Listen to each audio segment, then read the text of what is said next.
Hello అండి, అందరికీ నమస్కారం. ఈరోజు మనం శ్రీమతి పివి శేషరత్నం గారు రచించిన ముసుగు తీయకు అనే ఓ చక్కటి కథని విందాం. ఇక కథలోకి వెళ్దాం. అందరికంటే వెనుక వరుసలో కూర్చొని స్వామీజీనే పరిశీలనగా దీక్షగా చూస్తున్నాడు సుందరం. భక్తజన బృందంలో కొందరు ఆయన కాళ్ళకి మొక్కి, మరికొందరు పాదపూజ చేసి కోరికలు విన్నవించుకుంటుంటే ఆయన చిరునవ్వుతో ఆశీర్వదించి కాస్త విభూది ఇస్తున్నాడు. వాళ్ళు పరమానందంగా దానిని కళ్ళకద్దుకొని తమకు తోచినది కనీసం 500 రూపాయలకు తక్కువ కాకుండా సమర్పించి మరీ వెళ్తున్నారు.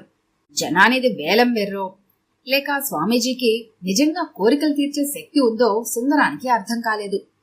ఆ రోజు మధ్యాహ్నం లంచ్ తర్వాత ఆఫీసులో ఒక్కొక్కరు వచ్చి, సార్ చాలా అర్జెంటు పనుంది, త్వరగా వెళ్ళడానికి హాఫ్ డే పర్మిషన్ ఇవ్వండి అంటూ చేతులు నలుపుకుంటూ అడుగుతుంటే బాస్ గా కాస్త గర్వంగా ఫీల్ అయ్యాడు సుందరం. కానీ ఇంతమందికి ఇవాళే హాఫ్ డే పర్మిషన్? రాజేశ్వరరావు కూడా పర్మిషన్ అడిగేసరికి ఇంకా ఆపుకోలేక అడిగేశాడు. రాజేశ్వరరావు గారు, ఇవాళ ఎవరిదైనా పెళ్లి ఉందా? వరుసగా అందరూ పర్మిషన్ అడుగుతున్నారు. కాసేపు నసిగి చివరకు అసలు విషయం చెప్పాడు హెడ్ క్లర్క్. ఊళ్ళోకి కామితార్థ స్వామీజీ వచ్చారు సార్. ఆయన దర్శించుకొని మన కోరికలు విన్నవించుకుంటే మనకి విభూది ఇస్తారు. మీరు ఆయనకు డబ్బులు కూడా ఇస్తారు అవునా అన్నాడు సుందరం వెటకారం ధ్వనింపజేస్తూ. లేదు సార్, ఆయన డబ్బు ఆశించరు. కోరికలు తీరడం కోసం పాదపూజ చేసేవారు మాత్రం 5,000 సమర్పించుకుంటారు అంతే. ఆయన దేశమంతా తిరిగారు. ఆయన దీవిస్తే కోరికలు తీరకపోవడం అంటూ ఉండదట. మా అమ్మాయికి ఏ సంబంధము కుదరటం లేదు. దానికి పెళ్లి ఎప్పుడు కుదురుతుందో తెలుసుకోవటానికి నేను వెళ్తున్నాను. సుందరానికి స్వామీజీల మీద భక్తి లేకపోయినా ఇంతమంది కోరికలు తీరుతున్నాయంటే ఆయనలో ఏదన్నా విషయమైనా ఉండి ఉండాలి. లేదా కనికట్టు లాంటిది ప్రయోగిస్తున్నాడు. తను కూడా సరదాగా వెళ్తే పోలే అనిపించింది. స్వామీజీ దగ్గర తమ బాస్ని చూసి సుందరం దగ్గర పనిచేసే ఉద్యోగులు ఓ క్షణం కంగు తిన్నట్టయినా అతను తమలాగా ఏదో కోరిక కోరుకోవడానికి వచ్చి ఉంటాడని సంబరపడి సర్దుకున్నారు. దాదాపు అందరి వంతు అయ్యేదాకా సుందరం కదల్లేదు. అందరూ స్వామీజీకి మొక్కడం, ఆయన ముందు కోరుకోవడం, విభూది తీసుకోవడం, తోచినంత డబ్బు ఆయన పాదాల వద్ద ఉంచి వెళ్లటం. నీకేం కావాలి నాయనా? ఉలిక్కి పడ్డాడు సుందరం. అంతవరకు తనకేం కావాలో ఆలోచించలేదు తను. తనకన్నీ ఉన్నాయి. అనుకూలవతి అయిన భార్య, సంపద, కొడుకు. ఏం అడగాలి? ఒకే క్షణం ఆలోచించాడు. ఏదన్నా తమాషాగా కోరుకుంటే ఏం కోరుకోవాలి? తన గురించి ఇతరులు ఏమనుకుంటున్నారో తెలుసుకోవాలి. ఎందుకంటే అన్నీ ఉన్న తనని ఎదురుగా అందరూ గౌరవిస్తారు. అది నిజమేనా కాదా? ఇంతలో చిత్రంగా ఆ రోజు ఉదయం పేపర్లో చదివిన వార్త సుందరానికి గుర్తొచ్చింది. మార్చి 13, 2009. ఇప్పటి వరకు మీ ఆలోచనలు, జ్ఞాపకాలు మీకే సొంతం. కానీ అది ఇంకెంతో కాలం కాదు. ఎప్పటినుంచో మెదడుపైన పరిశోధనలు జరుపుతున్న లండన్ యూనివర్సిటీ కాలేజీ శాస్త్రవేత్తలు ఇప్పుడు మెదడు చదివే పరిజ్ఞానంలో ఆలోచనలకు దృశ్యరూపం ఇవ్వడంలో విజయం సాధించి మరో ముందడుగు వేశారు.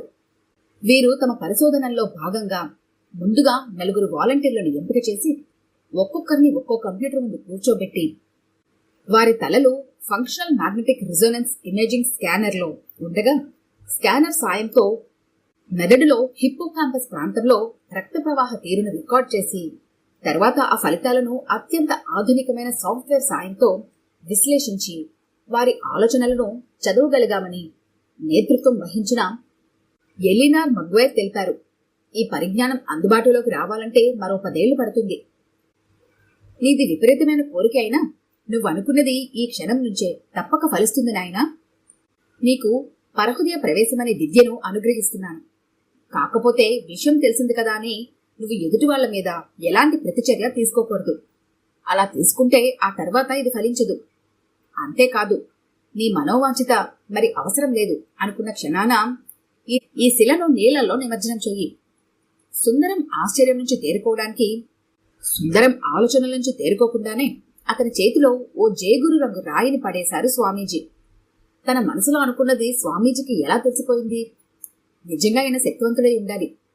సుందరం భక్తిగా తన స్థాయిని తెలిపేందుకు 10,000 రూపాయల నోట్లు ఆయన పాదాల ముందుంచాడు గొప్పగా. అలా ఉంచి స్వామీజీ కళ్ళల్లోకి చూశాడు. ఆయన పెదవులు కదలటం లేదు కాని ఆయన గొంతు తన చెవిలో వినిపిస్తోంది. డబ్బుతో స్థాయి రాదు నాయనా, శిల జాగ్రత్త. ఉలిక్కిపడి మళ్లీ ఆయన కేసి చూస్తే దీవిస్తూ వెళ్లి రమ్మన్నట్టు సైగ చేశాడు. స్వామీజీ ఇచ్చిన వరం పనిచేస్తున్నందుకు హుషారుగా ఇల్లు చేరాడు సుందరం. గేటు తీసి సలాం కొట్టాడు వాచ్మ్యాన్. వీడి మొహం సంతకెల్లా. అర్ధరాత్రి లేదు, అపరాత్రి లేదు. రోజు ఇంత పొద్దుపోయేదాకా తాగి తందనలాడుతూ వస్తాడు. కారు గారేజ్లో పెడుతుంటే చెవిలో వినిపించిన మాటలకు ఉలిక్కి పడ్డాడు సుందరం. ఎవరు తిట్టేది? ఇక్కడ తను గుర్కా తప్ప ఎవరూ లేరు. అంటే వీడు రోజు తనని ఇలాగే తిట్టుకుంటూ గేటు తీస్తున్నాడన్నమాట. వంగి వంగి సలాములు కొట్టే గూర్ఖా, బద్మాష్. ఏదో అనుభోయిన సుందరానికి స్వామీజీ షరతు గుర్తొచ్చింది. పోని వెధవని ఈసారి పండగ ఇనాం అడగని చెప్తాను అనుకున్నాడు. నిద్రకళ్లతో తలుపు తీసింది భార్య పర్వతవర్ధిని. నుదుట పెద్ద కుంకుమ, ప్రశాంతమైన మొహం. పూర్వకాలపు మహాపతివ్రత లాంటి భార్య దొరికినందుకు సుందరం గర్వపడిన రోజంటూ ఉండేది కాదు. తన జీవితం వడ్డించిన విస్తరి. మంచి చదువు, గెజిటెడ్ హోదాలో ఉద్యోగం, పెదవి విప్పని భార్య, ముత్యం లాంటి కొడుకు, ఇంటా బయట మంచివాడు అనే పేరు. మనిషికి అంతకంటే ఏం కావాలి? ఆఫీస్లో తనంటే ఫ్యాన్సీ ఉన్న స్టెనోతో, ఇంట్లో భార్యతో, క్లబ్లో వనజాక్షతో మంచి కాలక్షేపం. దేభ్యమొహం వేసుకొని తయారయ్యాడు అన్నట్టు చెవిలో ఓ స్త్రీ కంఠం. అది తన పెళ్ళాం గొంతు. చంపన చెల్లుమని కొట్టినట్టయింది సుందరానికి. కాని ఆమె పెదాలు కదలటం లేదు. అంటే మనసులో అనుకుంటుందన్నమాట. ఉలిక్కి పడకు, ఇంత లేటుగా వచ్చిన నీకు నీ భార్య మనసులో మాట. సుందరం మనసు వివరించింది. సుందరం మొహం కోపంతో ఎర్రబడింది. కాని స్వామీజీ షరతు గుర్తొచ్చింది. టై విప్పబోతుంటే తన కాలి బూట్లు విప్పి ఎంతో ఆప్యాయంగా నుదుటి మీద చెయ్యి వేసింది పర్వతవర్ధిని. ఏం అలా ఉన్నారు? ఏమైనా గొడవ జరిగిందా? ప్రేమ నటించే ఆ గొంతులో ఎంతటి ప్రశాంతత! ఆశ్చర్యపోయాడు సుందరం. అబ్బే ఏం లేదు, వడ్డించు, ఆకలిగా ఉంది. ఇంకా ఘటోత్కచుట్లా మింగుతాడు. నువ్వు తిన్నావా అని ఒక్క ముక్క అడగడు. పరమ స్వార్థపరుడు. వీడి ఉద్యోగం చూసి మా నాన్న నా గొంతు కోశాడు. నోట్లో ముద్ద పెట్టుకుంటున్న సుందరానికి పొలమారింది. తల ఎత్తి పైకి చూస్తే పర్వతవర్తిని మొహం ప్రశాంతంగా ఉంది. పర్వతం ఒక్క ముక్క నవ్వులుతూ భార్యని తన పక్కకి రమ్మని సైగ చేశాడు. వర్ధని అని ముద్దుగా పిలిచి ఆడవచ్చుగా. 40 దాటుతున్నాయి. ముసలాడైపోతున్నాడు గాని వెధవ కాంప్లెక్స్. పైకి మాత్రం సినిమా హీరోల వెధవ శృంగార రస నాయకుడు పోజు. భార్య చెంపని సుతారంగా చుంబించబోయిన సుందరం వెనక్కి తగ్గాడు. ఛ, ముద్దు పెట్టుకోవాలన్నా 30 సార్లు ఆలోచన. ఏమిటో జీవితం గాడి తప్పింది ఈ ప్రబుద్ధుని చేసుకుని. మళ్లీ భార్య మనసులో మాటలు వినిపించి సుందరానికి మతిపోయింది. తను ఆడించినట్టల్లా ఆడే భార్య మనోగతం ఇదా? స్వామీజీ అని పళ్ళు పటపటా కొరికాడు. కోపంగా అరిచాడు. ఏమిటండి అంత గట్టిగా అరిచారు? హడలిపోయాను. స్వామీజీ అన్నారేంటి? గోముగా భయం నటిస్తూ అతని అల్లుకుపోయింది పర్వతవర్ధిని. ఒక బావురు కప్ప తనని చుట్టుకున్నట్టు అనిపించి ఒళ్ళు జలధరించింది సుందరానికి. అలవాటుగా ఆఫీస్ ముందు కారాపి అక్కడ ఎప్పుడు నిలబడే బిచ్చగాడికి 50 పైసలు బిచ్చం వేశాడు సుందరం దర్జా ఒలకబోస్తూ. బిచ్చగాడి ముఖం ఎప్పటిలాగే 1000 క్యాండిల్ బల్బులా వెలిగింది. ధర్మప్రభువులు అంటూ వెళ్లిపోయాడు. తృప్తిగా ఊపిరి పీల్చుకోపోయిన సుందరం చెవి ముందు ఒక కంఠం. ఎప్పుడో యాక్సిడెంట్ అయి చస్తాడు. రోజు ₹10 తప్ప ఒక్కనాడైనా ₹2 ఎయ్యడు. కారు షోకే తప్ప డబ్బులు రాలవు వెధవకి. క్లబ్బుల్లో ఏలకేల తగలేస్తాడు. బిచ్చగాడి కంఠం రెచ్చిపోతుంటే సుందరానికి చిర్రెత్తుకొచ్చింది. ఉదయం నుంచి ఉన్నదే అది. రాత్రి భార్య మనసులో మాటలు తెలిసిన తనకి పొద్దుటే పెళ్లామొహం చూడాలనిపించలేదు. పేరెంట్స్ డేకి రావడానికి వీలు పడదన్నాడని కొడుకు. నిండా 10 ఏళ్లు లేవు. ఎంత మాట తిట్టుకున్నాడు తనని. నాకు ఒక మనసుంది అనుకుని ఈ తండ్రిని ఎందుకు గౌరవించాలి? ఎప్పుడు క్లబ్బు పేకాట, ఆ వనజ ఆంటీ తప్ప వీడికేం అక్కర్లేదు అంటూ కొడుకు మనసులో మాటలు వినిపించాయి. తనని వీడు అంటాడా కుర్రకుంక. ఆఫీస్కి బయలుదేరుతుంటే స్నేహితుడు సుధాకర్ వచ్చాడు. తనకున్న స్నేహితుడు వాడొక్కడే. సుధాకర్కి జీతం తక్కువ, కుటుంబ భారం ఎక్కువ. ఎప్పుడైనా చేబదులుకొస్తాడు. నిజంగా అప్పుడు ఇంట్లో డబ్బు లేదు. ఆఫీస్కొస్తే అక్కడ ఇస్తాను అన్నాడు తను. పైకి మాత్రం అలాగే అని వెళ్ళిపోతూ వాడు మనసులో అనుకున్న మాటలకి తన మనసు కష్టపడింది. కాని వాడు మనసులో అనుకున్న మాట వినగానే సుందరానికి బుర్ర గిర్రున తిరిగింది. రోగం నీ కొడుక్కొస్తే అప్పుడు నా అవసరం తెలుస్తుందిరా. నీ దగ్గర డబ్బు లేదా? ఆఫీస్లో ఏ స్టెనోని అడిగి ఇస్తావా? నీ ఆఫీస్కొస్తే నా పరువు తీసేందుకా? మనసు కకా వికలమైంది. ఆఫీసులో వంగి వంగి సలాములు కొడుతున్న ఉద్యోగులు వందనాలు అందుకోలేదు సుందరం.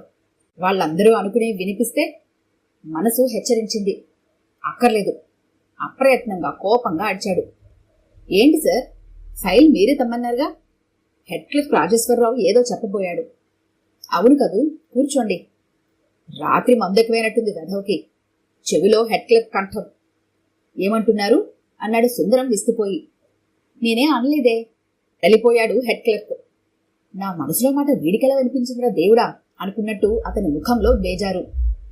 లంచ్ అవర్లో తన టిఫిన్ బాక్స్ తెరిచి స్వీటు అందించిన స్టెనో సన్నగా నవ్వింది బాస్ సుందరాన్ని చూసి. ఇవాళ నా birthday sir, many happy returns of the day స్టైల్గా హుషారుగా అన్నాడు సుందరం.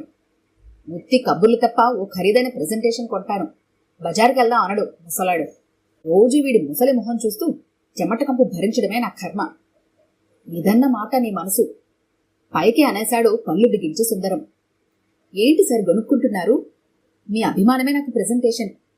పొరపాటుని ఏదైనా కొన్నారు కనుక చిలిపిగా నవ్వింది స్టెనో. రోజంతా అలానే గడిచింది సుందరానికి. సెలవివ్వడం కుదరదు అన్నాడని క్లర్క్ తిట్టుకున్న తిట్లు, ప్యూన్ మాటలు పిచ్చెక్కిపోయింది. అంతా తనను మంచిగా అనుకోవాలని ఎంత పాటు పడేవాడు. చివరికి ఇదా వీళ్ళ మనోగతం. ఆఖరికి ప్రాణం విసిగిపోయి ఆఫీస్ అయిపోయే ముందు భయపడుతూ వచ్చిన ప్యూన్కి అడిగిన వెంటనే లీవ్ గ్రాంట్ చేసేశాడు. చెవట వెధవ, లీవ్ ఇవ్వకపోతే యూనియన్లో పెట్టి గడ్డి తినిపిస్తామని భయం. పైకి మాత్రం వాడు తన కాళ్లు పట్టుకొని మీరు కరుణామయులు సార్ అన్నాడు వెధవ నవ్వొకటి నవ్వుతూ. సుందరానికి నీరసం వచ్చేసింది. ఇంటికెళ్లేసరికి మామగారు, ఆయన స్నేహితుడు కాబోలు మరో ముసలాయన ఉన్నారు. ఏం మామగారు, బావున్నారా? బావున్నానయ్యా, నువ్వేమిటి ఇలా చిక్కుపోయావు అన్నాడు ఆయన. ఏదో చెప్పబోయిన సుందరం ఆగిపోయాడు. మామగారి మనసు వినిపించింది. రుబ్బురోల్లా ఉన్నావు. పెళ్ళైన దగ్గర నుంచి ఇప్పటికీ కొత్త పెళ్లి కొడుకుల పండుగలు పబ్బాలు అంటూ కారు, ఇల్లు, బట్టలు, ఫ్రిడ్జు సమస్తం నా చేత కొనిపిస్తూనే ఉన్నావుగా. నీకేం తెగులా? మామగారితో కూడా వచ్చిన ఆయన ఇల్లు పరిశీలనగా చూస్తూ అన్నాడు. ఈ ఇంటికి ఎంతైంది నాయనా? 25 లక్షలైంది. బావుందా అండి? సుందరం మాటల్లో గర్వం. ఎందుకు బాగుండదు? కుబేరుడు లాంటి మామగారు. పైగా ఆఫీసులో బాగానే లంచాలు మేస్తున్నట్టున్నావు. బాగానే కడుతున్నావు మేడలు మిద్దెలు. నోరు మీరా వెధవ. కడుపు మండిపోయి సుందరం అరిచిన అరుపుకి వచ్చినాయన బిత్తరపోయాడు. మామగారు అయోమయంగా చూశాడు. రాత్రి నుంచి ఇదే వరుస నాన్న. ఏ గాలైనా సోకిందో లేక తండ్రి దగ్గర గారాలు కురిపించింది పర్వతం. మనసు పూర్తిగా పాడైపోయి ఏమీ తినకుండానే లేచాడు సుందరం. అదేమిటయ్యా వెళ్ళిపోతున్నావు? మామగారు గాభరాగా అంటున్నా వినకుండా క్లబ్కి సుందరం. ఏకాటలో మాత్రం 4,000 గెలిచాడు. ఏమిటోయ్, ముక్కుల్లోకి చూసి ఆడుతున్నట్టే ఉంది ఇవాళ. పరంధామగారి కామెంటుకు ఉలిక్కి పడ్డాడు సుందరం. నిజంగానే అవతలి వాళ్ల చేతిలోని పేక ముక్కల్లో ఏముందో వాళ్ళు మనసులో అనుకున్న మాటలు బట్టి తెలిసిపోయింది సుందరానికి. కాని వెంటనే అతని మూడ్ పాడయ్యే మాటలు వినబడ్డాయి. అతను బాత్రూంలోకి వెళ్తుంటే షుగర్ కంప్లైంట్ ఏమో. అది సుబ్బారావు గొంతు. తల తిప్పి చూస్తే వనజ ఇటే చూస్తోంది, వెటకారంగా నవ్వుతున్నట్టు. స్వామీజీ ఇచ్చిన వరంతో పేకాట గెలిచినా సంతోషంగా లేదు సుందరానికి. బాత్రూంలోకి వెళ్తుంటే ఒరేయ్ అని వినిపించేసరికి బెదిరిపోయాడు సుందరం. కొంపదీసి ప్రాణం లేని వస్తువుల మనోభావాలు కూడా చెప్పదు కదా ఈ విద్య అని. మహాచెడ్డ చికాగ్గా ఉందే ఈ విద్యతో. ఇవాళ క్లబ్లో మిత్రులు కూడా తనతో శత్రువుల్లా చూశారు. ఇంట్లో ఇల్లాలు సరే సరే, ఆఫీసులో చెప్పనే అక్కర్లేదు. ఒక్క రోజుకే పరహృదయ ప్రవేశ విద్య మీద సుందరానికి ఆసక్తి నశించింది. అన్నింటికీ నాగరికత అనే ముసుగు ఉంటేనే నయం. మన గురించి ఇతరుల మనోభావాలు తెలుసుకుంటే మనం బ్రతకడం కష్టం. నాగరికత ముసుగే లేకపోతే ప్రతివాడు తనకిలాగే బావుంది అని లుంగీతోనో నైటీతోనో వీధుల్లోకి ఆఫీసులోకి వచ్చేస్తే, నోటుకొచ్చినట్టు వాగేస్తే ఎంత రోతగా ఉంటుంది అన్న నిర్ణయానికి వచ్చి స్నానానికి సముద్రం దగ్గరికి వెళ్లి స్వామీజీ ప్రసాదించిన జేబులోని జేగురు రంగు రాయిని స్నానం చేస్తున్నప్పుడు నీళ్లలో విసిరేశాడు సుందరం. హమ్మయ్యా, పీడ విరగడయ్యింది అంటూ. ఏమండోయ్ లేవండి, ఎవరి పీడ విరగడయిందంటున్నారు? ఈవేళ ఆఫీసులో ఇన్స్పెక్షన్ ఉందన్నారుగా, లేచి తెమలండి. సుందరం అయోమయంగా కళ్ళు తెరిచాడు. ఎదురుగా పర్వతవర్ధిని కాల్గేట్ టూత్పేస్ట్ అడ్వర్టైజ్మెంట్లో లాగా 16 పళ్ళు బయట పెట్టి నవ్వుతోంది. ఇంతకీ ఇదంతా కళా నిజమా అన్నట్టు ఆశ్చర్యంలోనే ఉన్నాడు సుందరం. ఈ కథ కనుక మీకు నచ్చినట్లయితే లైక్ చేయండి, షేర్ చేయండి. మరిన్ని ఇంట్రెస్టింగ్ కథల కోసం మా ఛానల్ని తప్పకుండా సబ్స్క్రైబ్ చేసుకోండి.